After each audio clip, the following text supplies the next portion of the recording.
Hey, I just wanted to share a webinar I recorded a couple months ago, and it's on a topic that you may not think you need to pay attention to, but really everybody does, and it is how to not run out of money in retirement, okay? And the secret formula for that is a proper Social Security claiming strategy, okay? Now, I know some of you are out there going, I don't need to worry about this yet. I'm nowhere near Social Security, and it's not going to be there for me anyway. Okay, those are mistakes. Do not think about it that way. If you are over 50, particularly over 55, okay, particularly over 60, you really need to pay attention. I would say if you're 50, you need to pay attention because it is a really key component of any proper financial planning strategy, okay? And there's a crap ton, that's a technical term, crap ton of misinformation out there. People think they have to take it at 62, you don't. That you have to take it at 65, you don't. That you have to wait till 70, no, you don't have to wait until 70. And it's really important that you understand the rules, that you understand how this works for you and your spouse, and that you understand how this meshes with every other planning piece that you're doing for retirement, including how this works with your investments, because there is a taxable component as well. Okay, so here's the video. It's about an hour and 15 minutes. I am linking to it below. Thank you so much for watching. Really appreciate you. Good evening, everyone. This is Mitch with Your Retirement Timeline, and I appreciate you joining us this evening. I do just want to give you a little bit of information on kind of how this platform works. You'll see on the right side of your screen there's a chat box, and you can chat with questions if you want to say hello right now or type in and let us know where you're coming to us from. That would be great. We want to make this as interactive as we can and get you the best information and answer any questions that we can. So if you want to say hello, if you have any issues with your audio or your visual of the slides, please type in there and we'll try to remedy those from our end. Again, I appreciate you taking some time. I'm just going to wait here about 10 more seconds and let some of the people that are trying to log on. And, oh, there we go. Hi, Sue. Good to have you on board here. Ottsville, PA. All right. And if you guys do, like I said, if there's any issues, if you can't hear or something, just type in the chat. We do have everyone muted just for the simplicity of not catching up a bunch of feedback and those types of things. So please use the chat. If you want to, you can send a private message. Otherwise, if you send it in the public channel there, everyone will be able to see it. That way we can kind of answer questions and give feedback because a lot of people seem to have the same questions in many instances. So good, glad to hear. Hi, Jim, Susan, appreciate you getting on here. So again, we're going to go ahead and get started. This is Mitch with Your Retirement Timeline. I hope that you're all staying safe and healthy.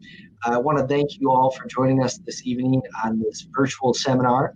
We do usually do these Social Security and retirement income events in person, mainly at education-based venues, but because of the obvious concerns, we've changed over to this virtual avenue of communication for the time being. We conduct these community education events all across the nation, but you're particularly lucky this evening as the preferred presenter tonight for Your Retirement Timeline is the author of Don't Let Your Money Kick the Bucket Before You Do. She's the founder of Prosperity Source Advisors, a fiduciary registered investment advisory firm. She also hosts Prosperity Source YouTube channel and is a featured investment and financial planning columnist at Forbes and U.S. News and World Report. She's been in the financial service industry for 20 years as a national stock market investment instructor and Series 65 licensed financial planner. Please welcome to the webinar, Kate Salter. Hey, everybody. Thank you, Mitch. Appreciate the intro. I'm looking in the chat. I'm seeing a number of people here not far from me. Langhorne, Holland, Yardley. I'm actually in Newtown, Pennsylvania. right now.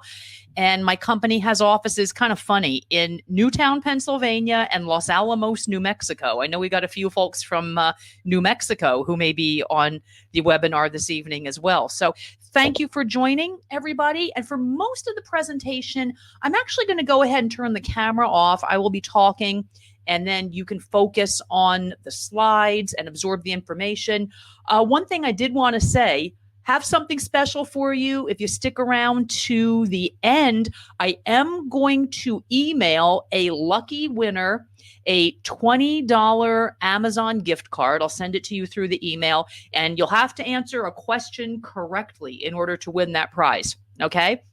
So thank you very much. I'm going to go ahead and shut this off. You can look at the slides, really focus what's going on there, and I'll probably pop back in and out there. So, okay.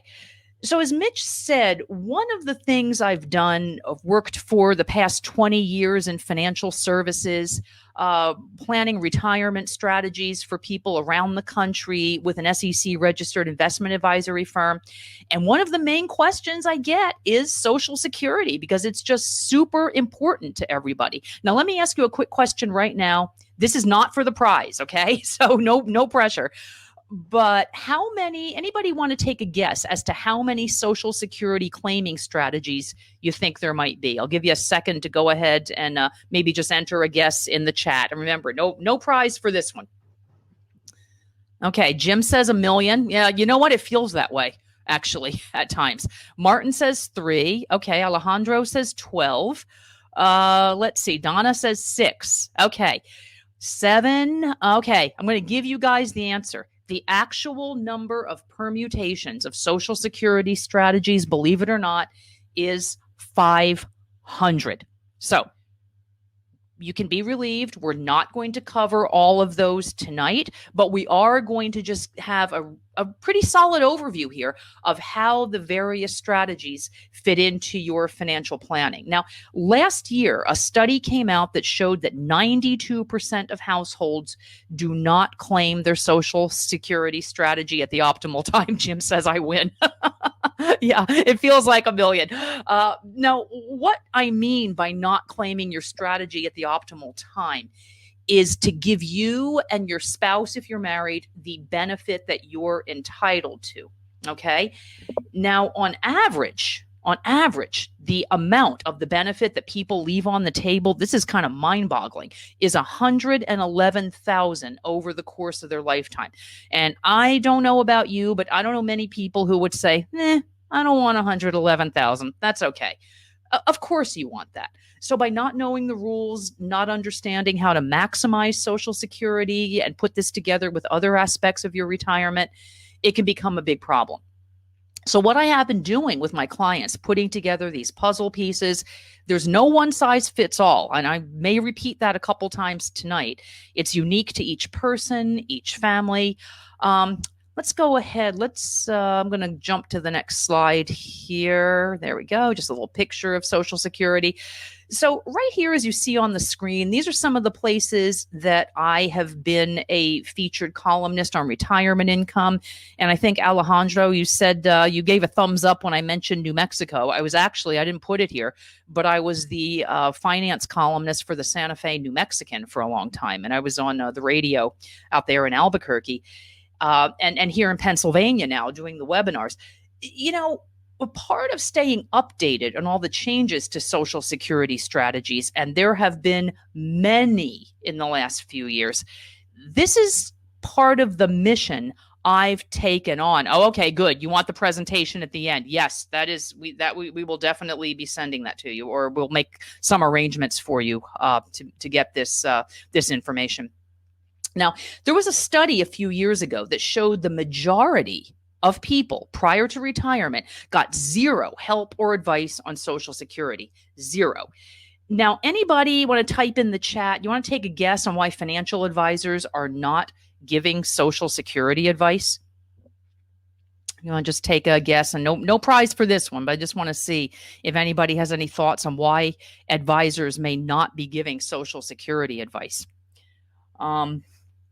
One thing is, not seeing any guesses there, but one thing is they're not comfortable talking about it with their clients. And part of these big national brokers, yeah, Martin just said it right there. They don't make money if they're selling these commission products. And their bosses there at these big national brokerages just do not put any emphasis on that. So, Martin, that is exactly the perfect reason. And along with that, then the advisors are not comfortable and they don't want to be doing this. So let me see here. Okay. Oh, important disclosure. Okay.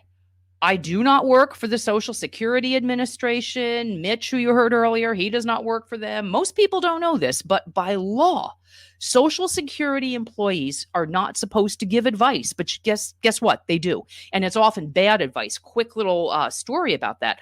I had a client who went into her local Social Security office. I just asked a question, I think, straighten out a little problem. And she was old enough at the time to be claiming Social Security.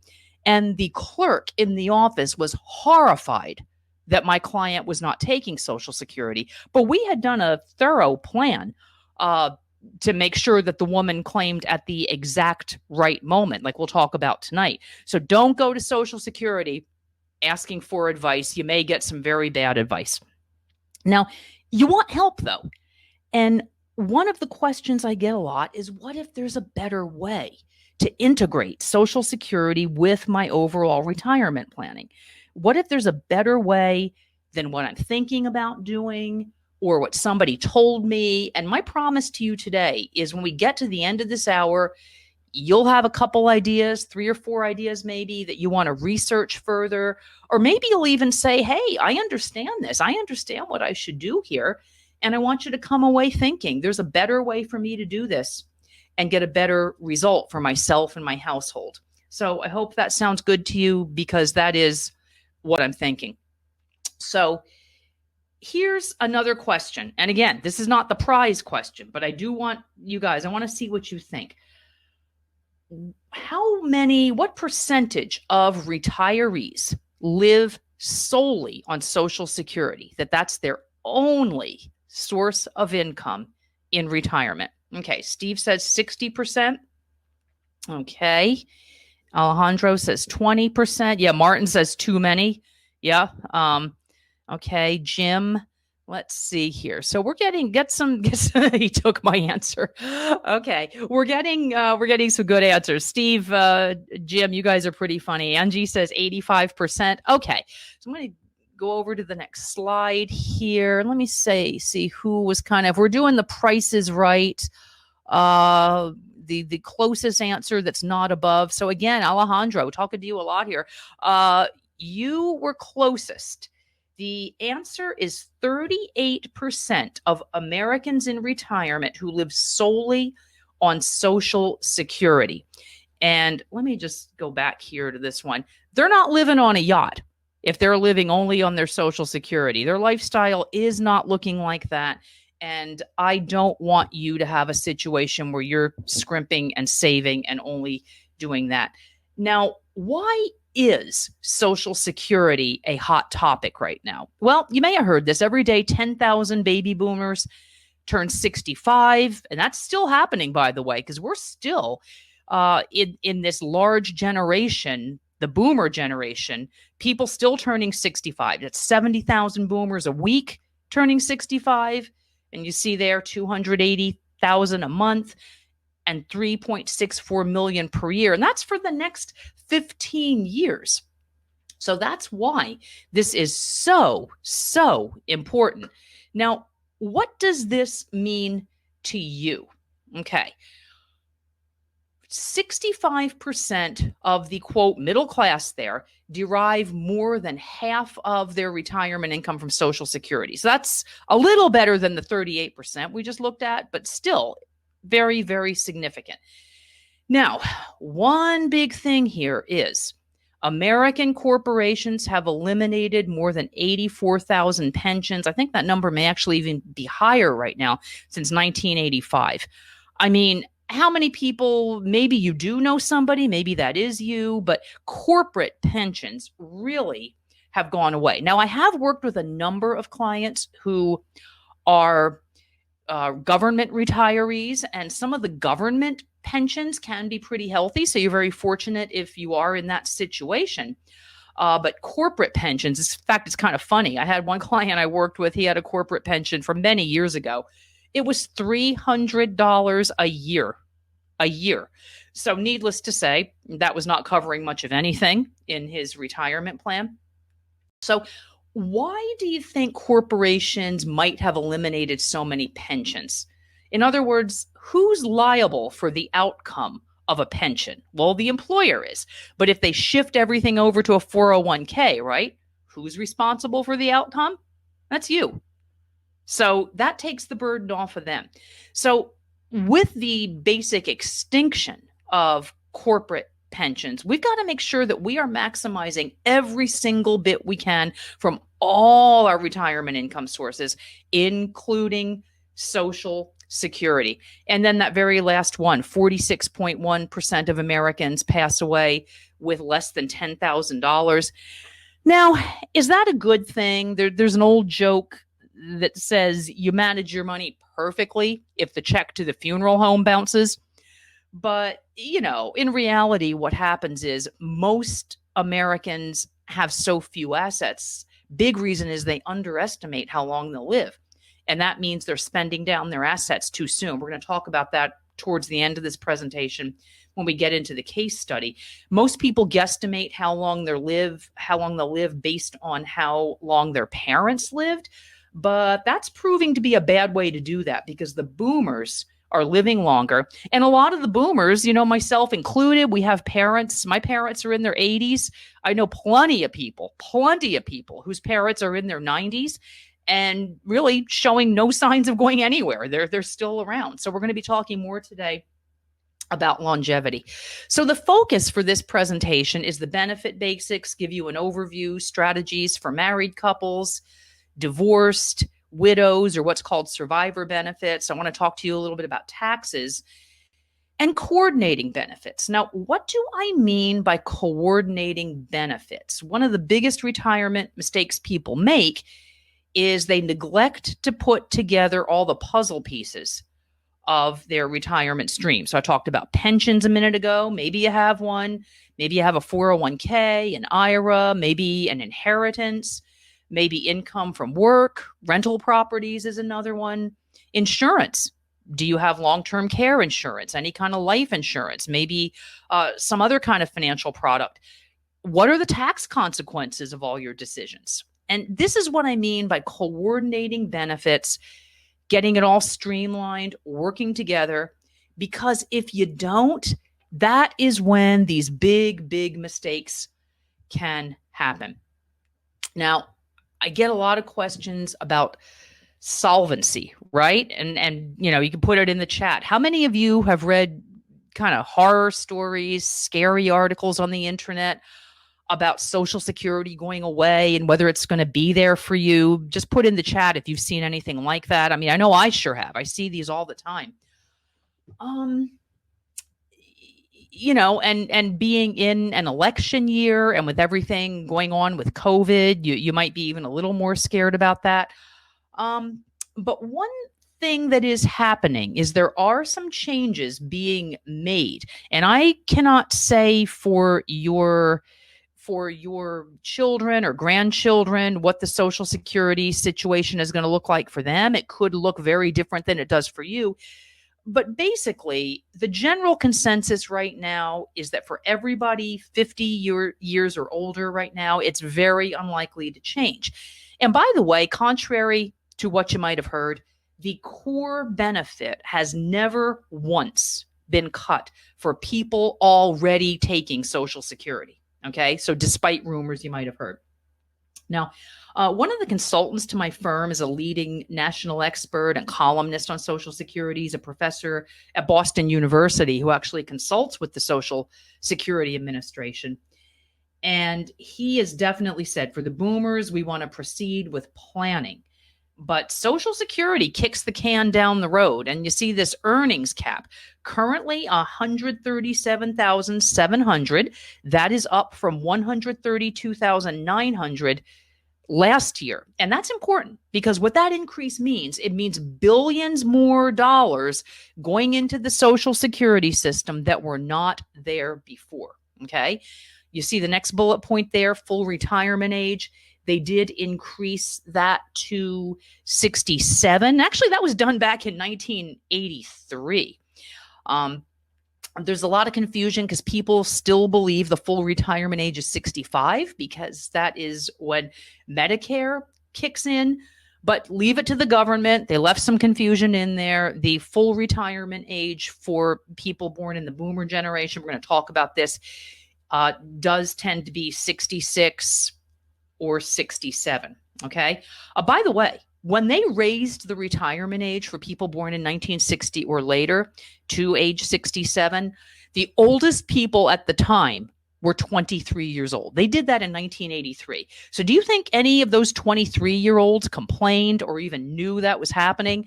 And that's what the Social Security Administration tends to do. They'll make these drastic changes for people that are too young and aren't paying attention to it. So for the boomers, we're going to talk a little more, quite a bit more, as a matter of fact, about what all this means for you. So let's go over to the next slide here. A couple other changes for 2020. There's a 1.6% cost of living adjustment, and that is pegged to the consumer price index.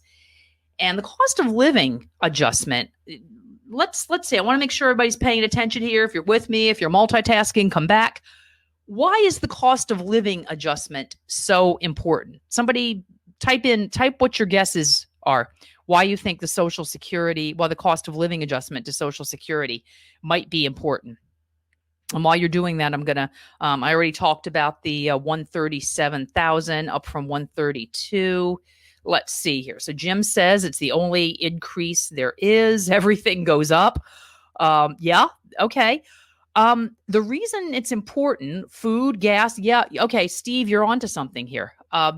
The reason they do that is because of inflation, because you're exactly right. As you're in retirement, your expenses are going to go up. So that's the nice thing, is that you can count on Social Security also having these cost of living adjustments pegged to the consumer price index. So, that is a mistake I see a lot of people making when they try to kind of use a spreadsheet to project their own retirement, is they usually overlook inflation over time. And we'll talk about that and taxes as well a little later.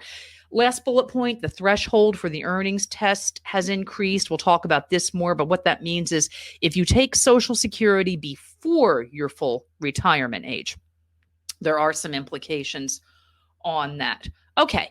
So let's talk about your earnings record. So most of you, I'm sure, have seen these Social Security statements.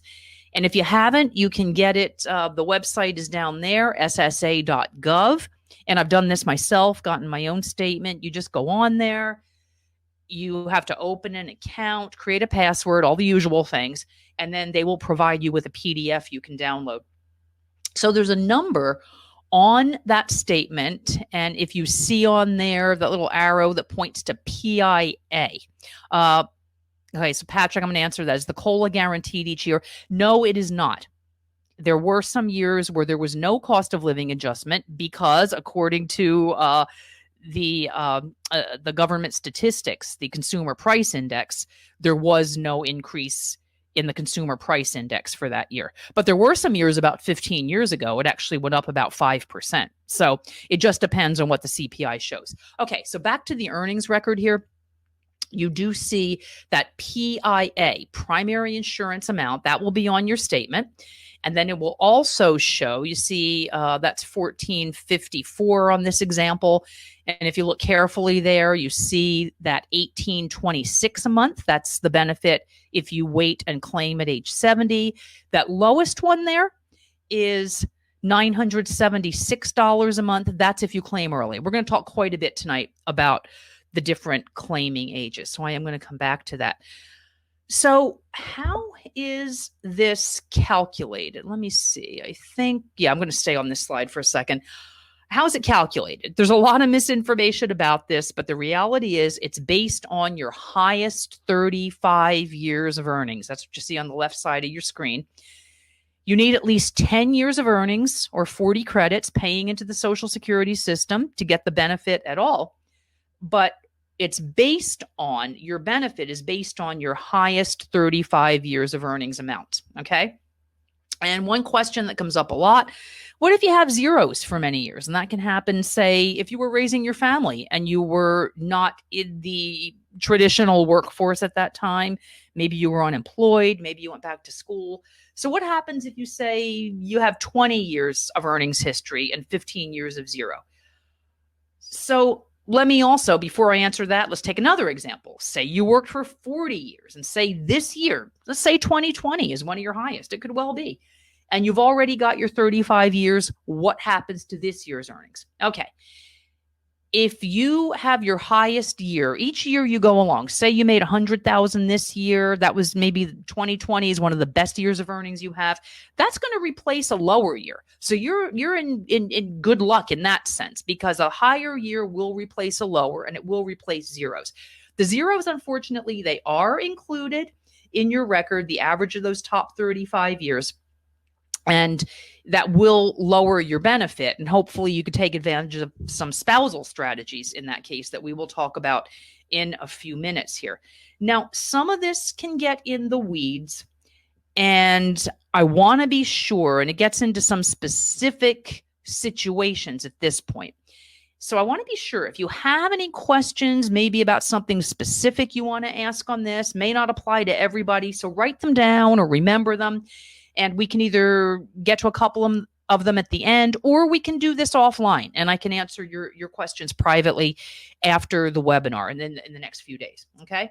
So let's go over here. We're gonna talk about the taxes a little later on, Steve, the taxes for Social Security. That is part of what we're going to discuss. Okay. So you do see here, we were talking about the incremental changes from age 65. The old age 65 is full retirement age. Full retirement age now, and you see this band here, 43 to 54, is age 66.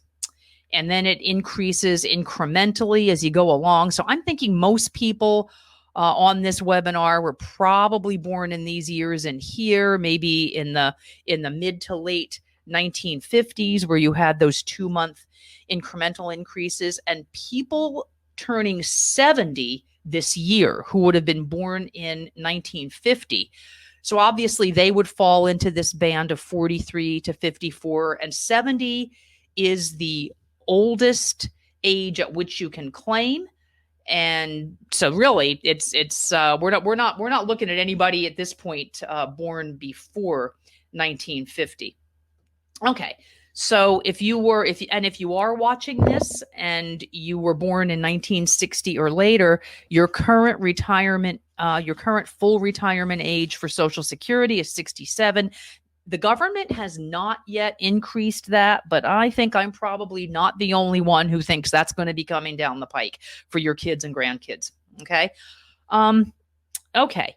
So let me just jump ahead to the next slide here. How are the benefits determined? So we just went over the full retirement age.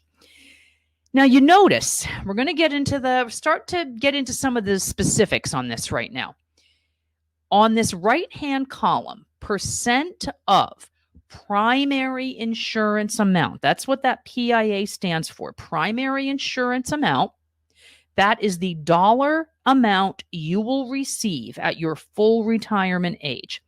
Now, you can take your Social Security beginning at age 62. And then, as I just mentioned, 70 is the last year you're able to take it. So in the right-hand column, you do see, if you claim your benefit at age 62, you will receive 75% of your primary insurance amount. And this is important. Keep in mind, it doesn't go up as you age, as you hit full retirement age. It won't go up at 66. It will stay at 75% of that amount for the rest of your life. That's why you have to choose so widely.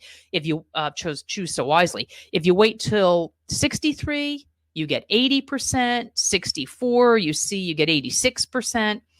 2/3. 93, you get a third taken off there. Then at age 66, you get 100% of your benefit. Okay, that's why that full retirement age is kind of the magic number there for 100% of the benefit you are entitled to. But wait, there's more. It gets better. If you wait till age 67, everybody see that there? You see what's happening there in that right-hand column? Does that make sense? You get 108% of your benefit. And that's that third bullet point over to the left. 8% increase after full retirement age, you get delayed retirement credits. Okay? So then if you wait till 68, you get another 8%, 69, another 8%, 70, then you're at 132% of your benefit if you claim at age 70. Now, one question I get a lot is, can you continue waiting? Can you wait till 71, 75, 80? No, unfortunately, you can't do that. It doesn't keep growing. 70 is the latest age to take Social Security, and you get 132% of that amount. So not too shabby. And this table here is really why I began doing this work, because very early on in my financial planning career, I met a new client who, before I met him, had begun taking the benefit at 62 because he thought he was required to take it. Nobody had helped him, and I met him years after this. And it was unfortunate because it had dramatically reduced the income stream for his wife if he were to pass away first. And it reduced the monthly amount by about $1,000, as I recall. And that makes a huge difference. So this is why long-term planning, Social Security claiming strategies, you really have to make the money last for both people in a couple throughout their lifetimes. So let me see here. Steve is saying, do you need to be contributing if waiting? No, you don't, Steve. You can continue working till 70 if you choose or if you have to. But even if you retire prior to that, you can wait till 70 to claim the benefit. And that's a good question, Steve, because a lot of people believe retirement and Social Security have to come at the same time. They do not. They do not. Okay, let's see here. We are going over to, okay, this is just another visual way of understanding the same thing that I just explained. Everybody has some different learning styles, and this chart might make more sense for some people. So here in the middle, you see full retirement age. We're calling it 66 for these purposes. And then you see over here for every year, if you're 65, you get 7% less, 13% less is 64, 20% less is 63, the 25% less at 62, then so on. You get those 8% increases as you get older if you wait. Okay. All right. So what goes into this decision about whether to file now or later? Well, one thing is, that first bullet point there, if you find your job unbearable, and I got to tell you something, I have sat in my offices with clients, people who were absolutely miserable in their jobs, and they tried to hang in there as long as they can. It was causing stress, health issues. You've got to do that. You might have to make a move and get out of there and file sooner if that's really the case, but I want you to know what you're doing if you do that. Maybe you're willing to sacrifice some income. Maybe you need the money. Maybe you're in poor health. There are some reasons. Now, delaying filing, you want to maximize your income. And I think one and two bullet points there are kind of related, is increasing the retirement income for your spouse, especially if you are the higher earner in the company, in the couple rather, or if you're still working. I'm thinking about work and crummy jobs at companies. I think that's what I'm thinking about here, because it's an issue. It's an issue. You could also delay filing if you are still working. I do know a lot of people. I worked with a fellow, one of my New Mexico clients, well into his 70s. He obviously had to take Social Security at age 70, but he was the CEO of a healthcare company and was still working. So and was happy. He was enjoying that. So if that's your situation, something like that, that's terrific. And obviously, if you're in good health and you see no reason that you need to take the benefit immediately. Okay.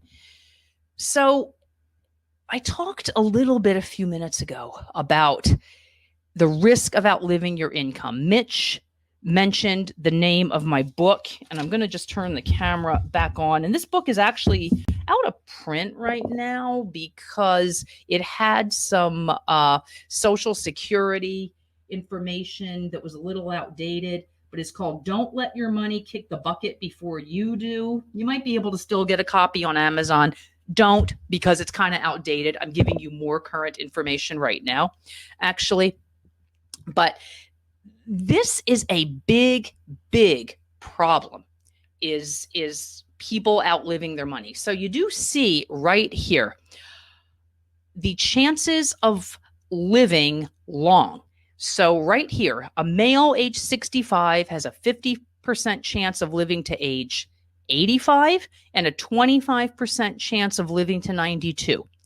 A female 65, 50% chance of living to 88 and a 25% chance of living to 94. And this one's the most interesting, I believe. For a 65-year-old couple, there is a 50% chance of one of them living to 92 and 25% chance of one of them living to 97. And I want you to be very, very careful about underestimating longevity. Let me just ask this group. I mentioned having parents in their 80s and 90s.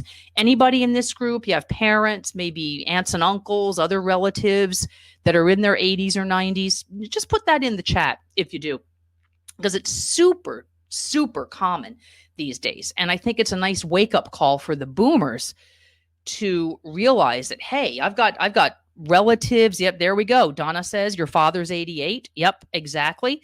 Father met his girlfriend at 80, lived till 92. All right, Steve, there you go. See, you want to have mother's 82, Angie. Yep, there you go. There you go. It very, very, very common. A little aside, I have many clients who are very common. They're awaiting an inheritance, but their parents are in their 90s and still going strong.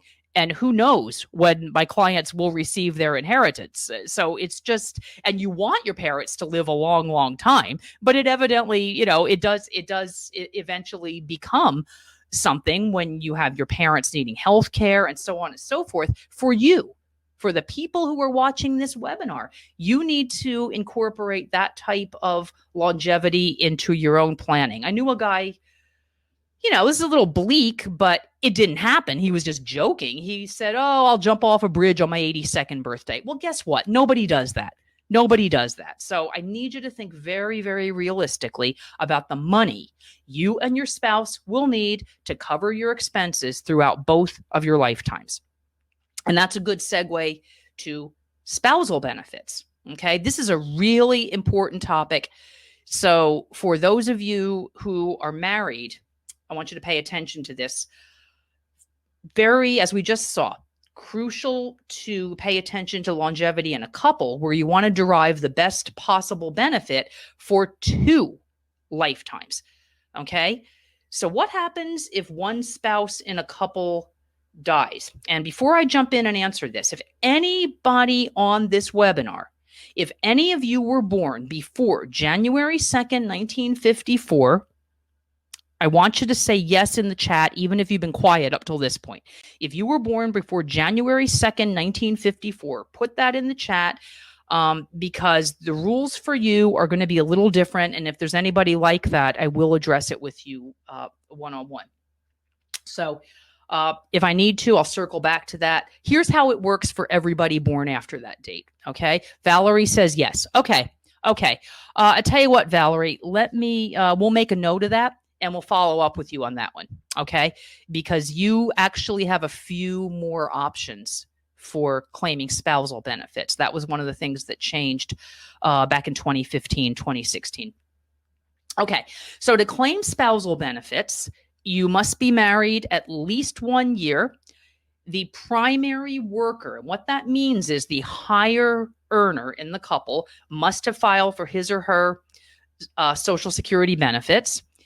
Generally, must not qualify for a benefit of your own equal to or greater than half the primary worker's insurance amount. Let me rephrase that in a better way. What that means is the lower earner in the couple, your benefit should be half or less of the benefit of your spouse who was the higher earner. Okay, so that's really what all that means. So in the example you see below, we have John's primary insurance amount at full retirement is $2,000 a month. Okay, his wife, Jane, at her full retirement, she would be eligible for $1,000 because that would be half of John's. But let's backtrack a little. Let's say that Jane's benefit on her own, without claiming the spousal, let's say hers is only $600. Okay, maybe she did not work in the traditional workforce. She was raising the family, so her benefit is $600. Well, now if she files for a spousal benefit on John's benefit, she is able to claim $1,000 a month. So that's an additional $400 a month coming into the household. Okay. And again, this is where a broad strategy is key. So you maximize all the income puzzle pieces. Okay. So let's flip that. Let's say Jane has a benefit of $1,400 from her work. Okay. And John's is $2,000. So at Jane's full retirement age, her benefit's $1,400, John's is $2,000. Anybody want to guess what kind of spousal benefit is Jane entitled to in that scenario? Her benefit's $1,400, her husband's is $2,000. Steve says 0. Ding, ding, ding. We have a winner and no prize for this particular question. Steve, you are correct. And that was kind of a trick question because she's not eligible for spousal benefits. You either receive half the benefit or your own, whichever is higher, not both. You get the higher of the two. Okay, so actually, Valerie, let me give you a little bit of information right now on the born before January 2nd, 1954. And if you have more questions, we can follow up on this later. Okay, but you can do what is called a restricted application. So Valerie, what you and your spouse, what you could do is whichever is the lower earner in the couple, you can take the spouse's benefit, say, then switch to your own later. It's a more complicated strategy. It's no longer available, but it is for you since you were born before that day. We can circle back. I can give you more specifics. If we go through and I do a Social Security analysis for you, we can get a little more specific on that and help you out with a claiming strategy. That's definitely more of a one-on-one discussion, especially because it doesn't apply to a lot of folks here, but you don't want to miss out on that since it is available to you. And if there's something in the presentation that applies to you, make a note. We can delve into it later. Okay, let's move on here. We're still on the topic of spousal benefits because this is a big one. So how does filing for a spousal benefit differ from filing for your own? So if you look at these columns here, we've got the retirement age on the left, percent of primary insurance amount in the middle, and the spousal on the right over there. So a spouse can file early. Okay, say Jane from our previous example, say she chooses to file for her benefit at age 62.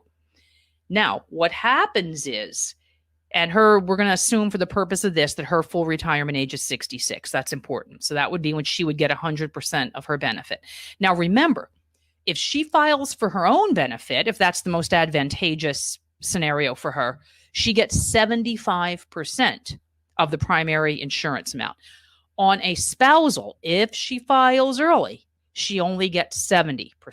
Okay? So there's also a second thing.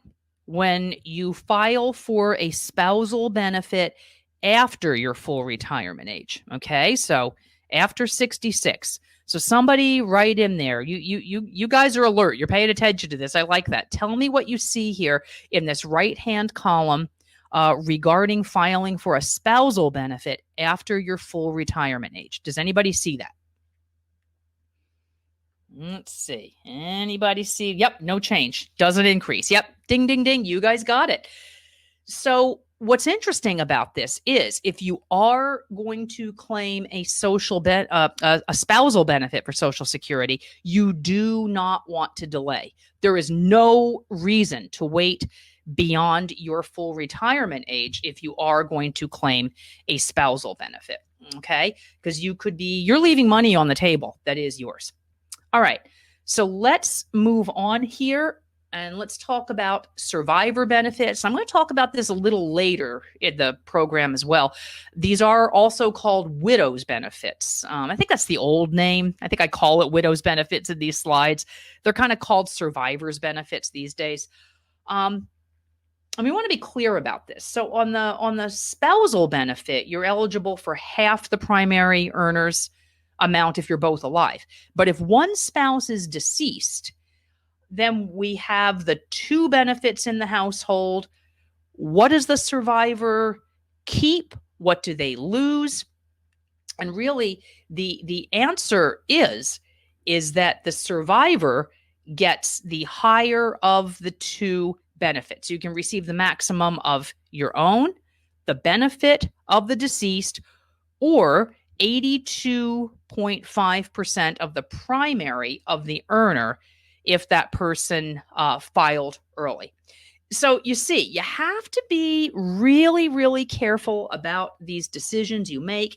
That's why my team puts so much attention into modeling the right times to take Social Security, because there are so many long-term implications, primarily if the primary earner does pass away. If he or she files too soon, it can rob the survivor of benefits they're entitled to and perhaps benefits that they will need.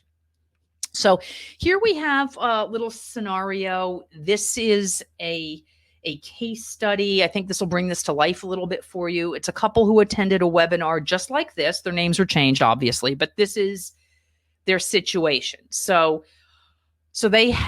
Bob had a pension. They both did. Bob's was $14,400. Mary's was $6,000. Here you see their Social Security benefits of $30,077.90. And then you do see that they had some income. So here was their retirement income stream. Then they also had assets. They had savings, $200,000 in CDs, investments, and a life insurance death benefit. So that added up to assets of $425,000. Okay. So a couple years later, after this webinar, Bob passes away. Mary comes into the office. And here's what happened. So Bob's pension, that $14,400, and I have seen this way too many times, his pension was one of those that ends when he does. Okay. And I've actually seen that not only, the rarity of the corporate pension. I've seen this with government pensions, university pensions, maybe people that were employees of a university. I see that a lot. The pension goes away when the account owner does. Okay. So what Mary is left with here, she has her own pension of $6,000 a year. And you see here, it's already pre-highlighted for you. She is able to receive Bob's Social Security of that $30,096 a year. Why? Because she is eligible now to receive the higher of the two. So, I see this happening a lot in these cases, and people have to be prepared for this. When Bob is here, your household income drops from what we had back here on the previous slide. Your retirement income drops from that $58,000 down. It drops by $22,000 a year to that $36,000. Okay. Or 38%. It's reduced by $22,190 a year. You got to be very, very careful of this. And this is something that I see people not paying enough attention to what happens for the income on the survivor. I had a story about somebody that I met her, unfortunately, after her husband had passed away. And he was a brilliant guy, an engineer. He had done a lot of work on spreadsheets, planning things out, modeling things out himself. And he did a good job while he was alive. But when he passed away, his wife did have some income shortfalls. We were able to help her out, fortunately, but it was a very difficult situation. So, not to be morbid, but it is something that couples do need to plan for very, very carefully to make sure the surviving spouse has the income he or she needs. Okay, so this is a recap here over what we've gone over earlier today. The higher wage earner, if you file early, you do shortchange the survivor's benefits. If you both delay claiming past full retirement age, no one gets the spousal benefit, and you're probably leaving some money on the table. And once again, like I said, nobody's telling you any of this. You don't hear most of these financial advisors discussing this. But kudos to all of you on this webinar. You are way ahead of the crowd. So important to create these mathematical models of what your options look like, incorporate your sources of income in here. And I want to compliment you because most people do not do this. Let's move on to another common scenario here. And let me just ask you, I like to ask on this one, the divorced spouse. Does this cover anybody here right now? Any divorced folks who are currently divorced and not married? And again, I'm not trying to get TMI all up in your business, but I do want to know. I just want to go over this. And I'll spend a little more time on it if there are some folks this applies to. If not, I'll go through it. Okay, Donna, yes, and X died. Okay, there are ways to claim on a deceased spouse, and that's a little more of one of those one-on-one, Donna, but pay attention here, because when we do talk about divorced spouse and the survivor's benefits, there's a little bit of a permutation of both. Okay, so I am going to go over this then. So a couple notes on the divorced spouse benefit, whether there's an impact on the ex. Your ex-spouse, now I know in your situation, Donna, you said your ex-spouse passed away, but should anybody here have an ex-spouse who's living, that person does not have to know you're collecting the benefit. It does not affect his or her benefit, does not reduce theirs. So they have nothing to complain about. Okay. I did a seminar one time and a woman sat there and said, "Oh my gosh, he's going to be so mad." And I said, well, he's got no reason to be mad. He's not going to know it, and it's not going to affect him. It's not going to affect his current spouse, their benefit. So it's really a win-win all the way around. You don't need to know the social security number of your ex-spouse. I get asked that a lot. You just need some information about their date of birth. You'll need the divorce decree, but you don't need their social security number. You'll have to contact the Social Security office about this. With the divorce decree, they'll take the earnings history of your former spouse. Worst case scenario, and that's not really worse, but maybe your benefit is higher and it doesn't make any sense to take the benefit, but at least you're going to know this. Okay. Quick funny story here. I gave these seminars live, obviously before COVID. And a woman was sitting in the front row at one of these. When I got to this point, her jaw dropped. And she said to the whole room, she said, "I would have stayed married to him longer if I'd known this. I got divorced after 9 years." So, everybody in the room got a laugh out of that. But you don't want to make big life decisions based on this. So let me go ahead here. Widow benefit qualifications. And Donna, what you're talking about here, we'll delve into this a little later one-on-one. It's kind of a combination of these two, actually. You can get the survivor benefits, the widow benefits, if you are as young as 60 years old, and you have to be unmarried. Now, but what's funny about this is if you remarry after age 60, you can collect benefits from a deceased spouse. And I kind of get a kick out of that one because that rule has never changed since the 1930s. And I'm sure back in the 1930s, when they formed Social Security, people thought, who would ever remarry over age 60? Well, nobody. Well, today, plenty of people do, right? But the rule still applies, okay? And the widow's benefit is based on when your deceased spouse filed and when you file. So let's jump ahead and kind of look at a case study here. This is a good one. We'll bring it home. So you have Jane, who was married to John. John passed away. He passed away at 65. If his full retirement age was 66, and at that point, his benefit would have been $2,000. Jane's 5 years younger. She's 60 when John passes away. The benefit on her own earnings at age 62 would have been $1,200. So this is a little bit of a puzzle here. What should Jane do?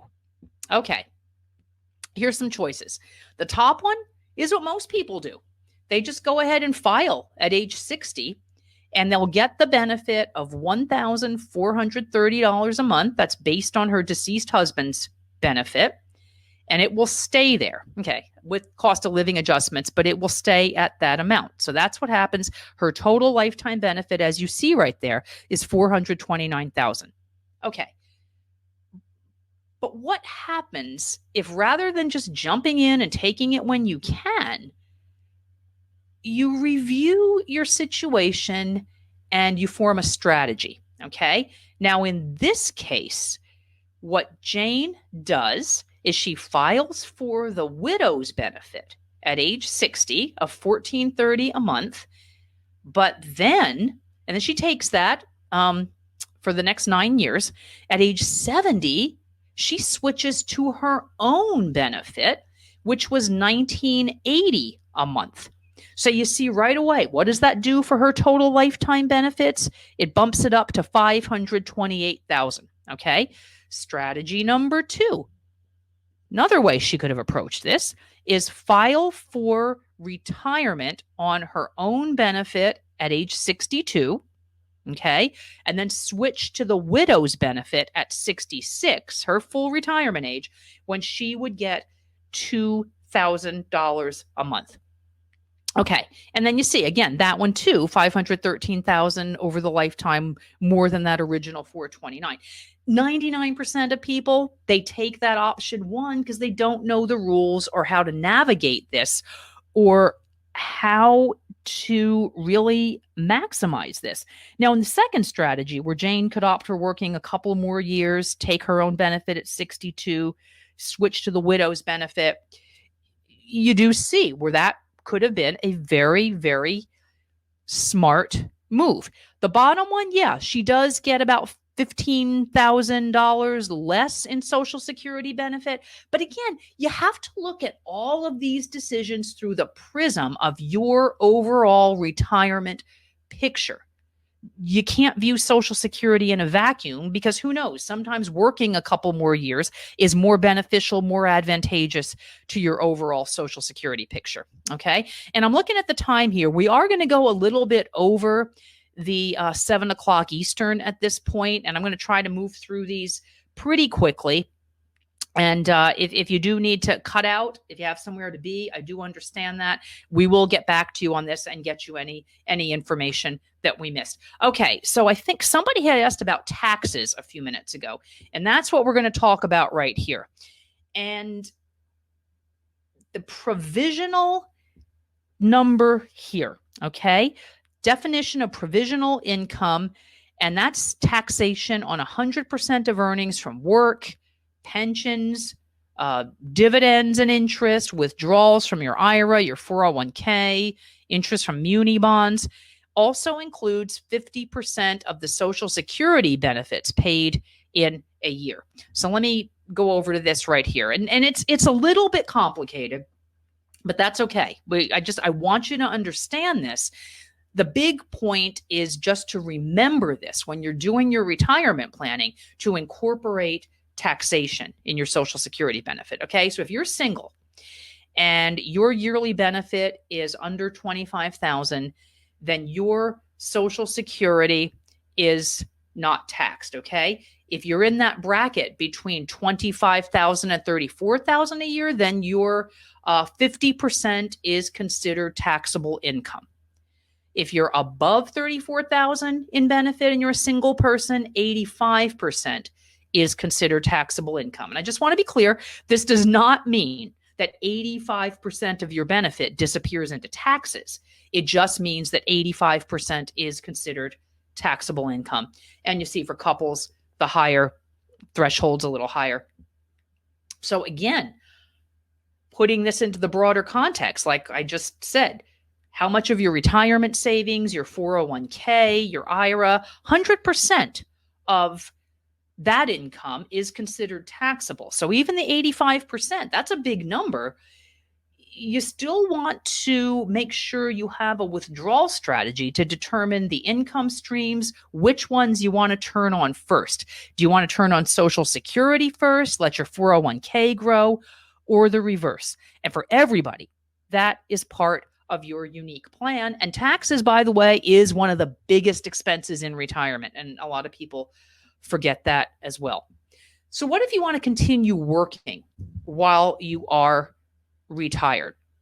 Okay, so here's what happened. If you're under full retirement age, and we're going to continue to call it 66 for this example, anything you make above that $18,240 a year there in the middle column, Social Security would withhold $1 of your benefit for every $2 you earn above that. Now, by the way, on these withholdings, they do return it to you later, but it's not in one fell swoop.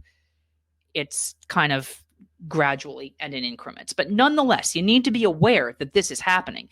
If you're filing early while you're still working, you need to know that benefit will be reduced. Now, once you reach your full retirement age, the formula is a little complicated. It's $1 for every 3 that you earn in your benefit for the year that you turn 66, but then the month that you reach full retirement age, from then on, you can go on, you can earn as much money, more money than you've ever earned in your life, and you will not be penalized. Their Social Security will not take anything in withholdings from that. Okay. Can you change your mind? Yes, you get one do-over within 12 months. So remember that.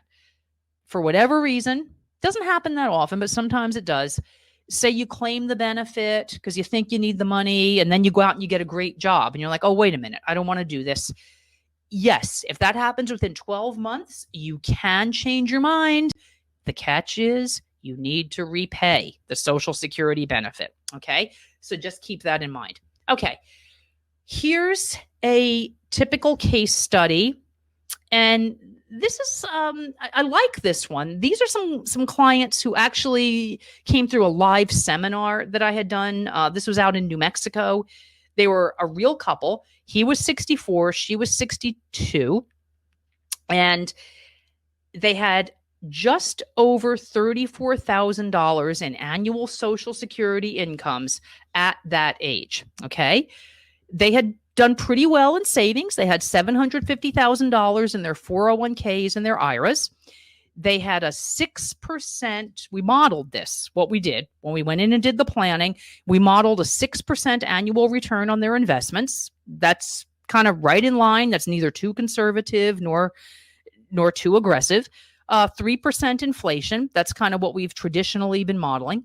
That could change in the future, but it's actually been a little lower recently. And they decided they needed $75,000 a year in inflation-adjusted after-tax income. They wanted to model to age 86 and 89 for life expectancy. Now, I actually like to typically model a little older, actually till maybe the early to mid-90s. But in this case, this is what they wanted to do. So we had some special software. We did an optimization analysis, and here is the strategy we derived. And what we did here was we just shifted their time they wanted to claim. Let me go back here. Remember, they wanted to claim at 64 and 62.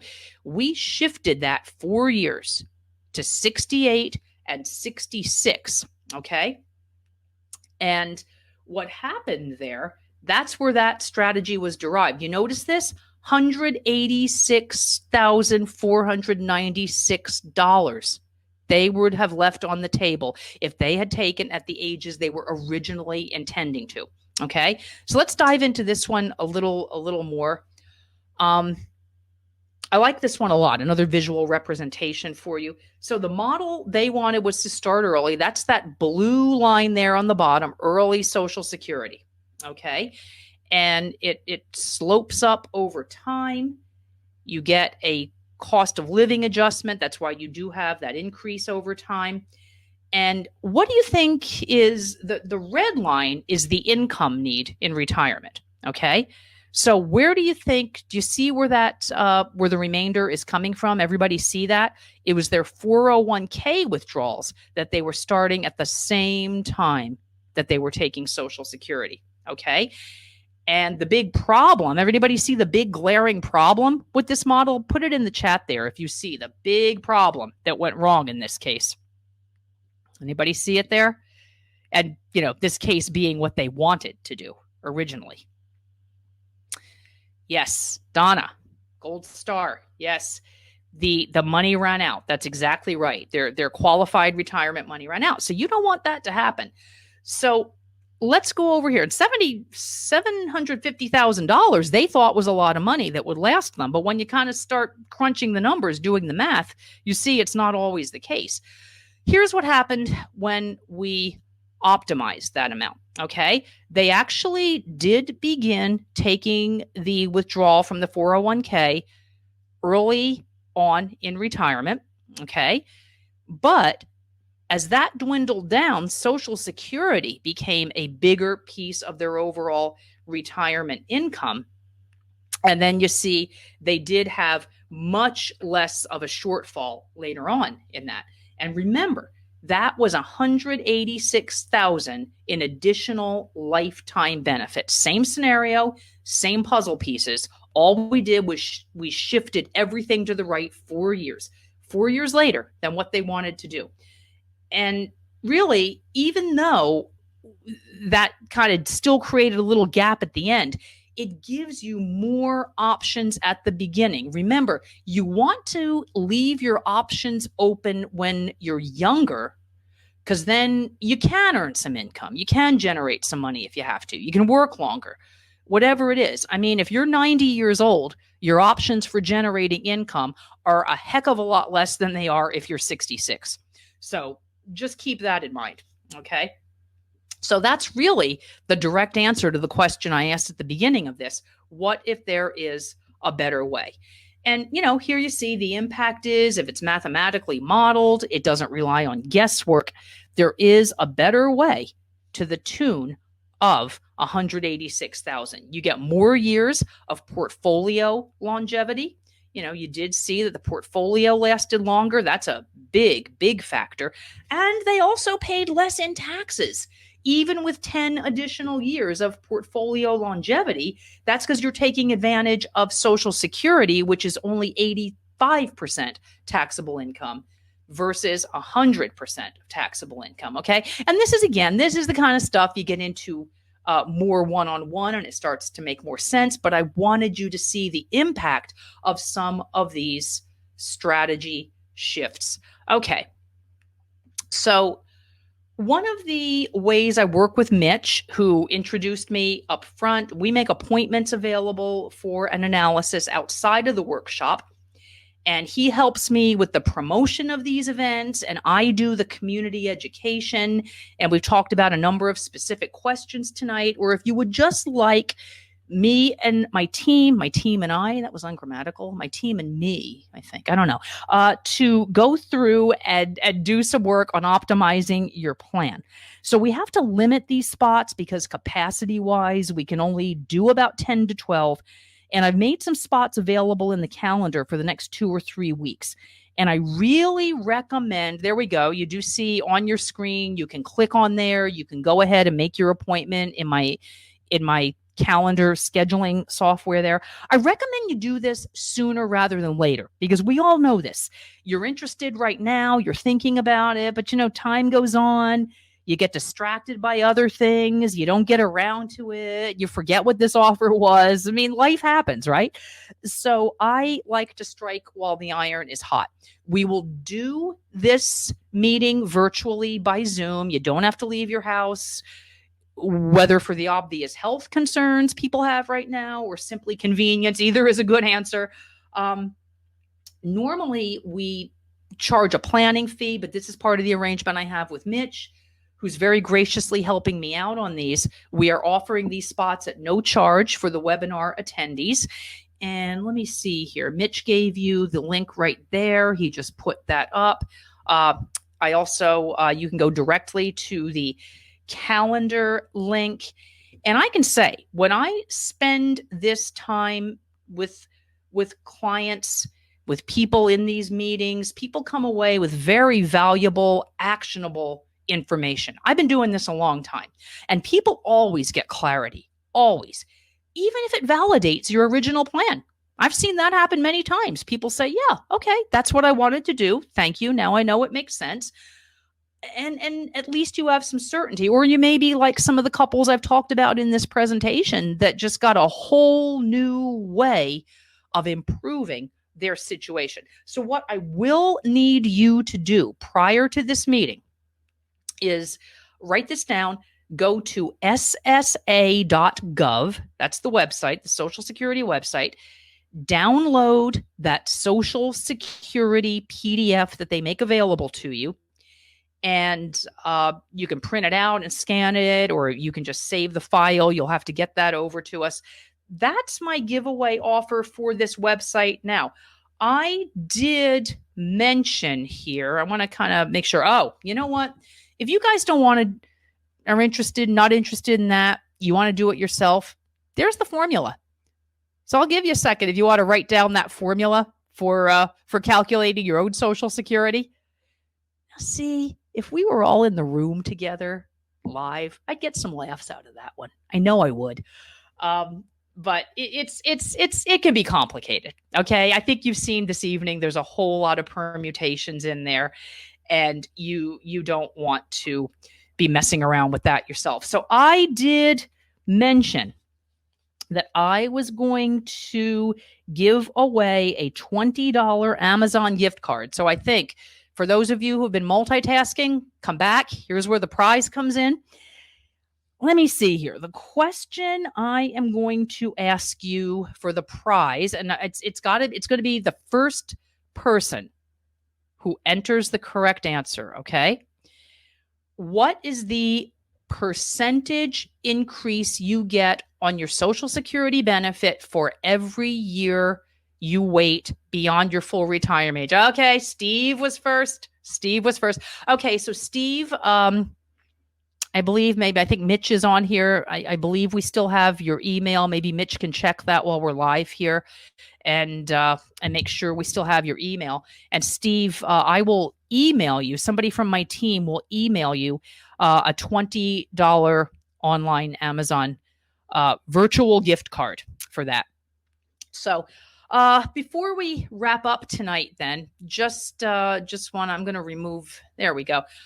How do you coordinate your benefits? And I've talked a lot this evening about how important this is to get your Social Security, and maybe you have a non-qualified account. In other words, something without the tax-deferred treatment on that, just a regular brokerage account. Maybe you have an IRA, a 401k, 403b, TSP. Maybe if you worked in the government, there's all kinds of different permutations of the qualified money. IRA, TRS, that's the teacher's retirement, life insurance. You know, if you have any of those, there's so much to have to put together. Your plans to work, your financial goals, your obligations, if you still have debt, if you have mortgages, rental properties. You know, I've worked with a lot of people in retirement who kind of get to the point where they're like, hey, you know what, Kate, should I sell my rental properties? I'm just a little tired of being a landlord. That happens eventually. So everybody's situation is unique. There is no one size fits all. Everybody wants to do the best they can and to have a roadmap. And I really appreciate all of you being here tonight, because you are in rarefied air when it comes to your peers. You have shown by being here that you care about your financial future. And I so appreciate your spending some time with me this evening to go over this. I hope we've given you some food for thought on the question of what if there's a better way.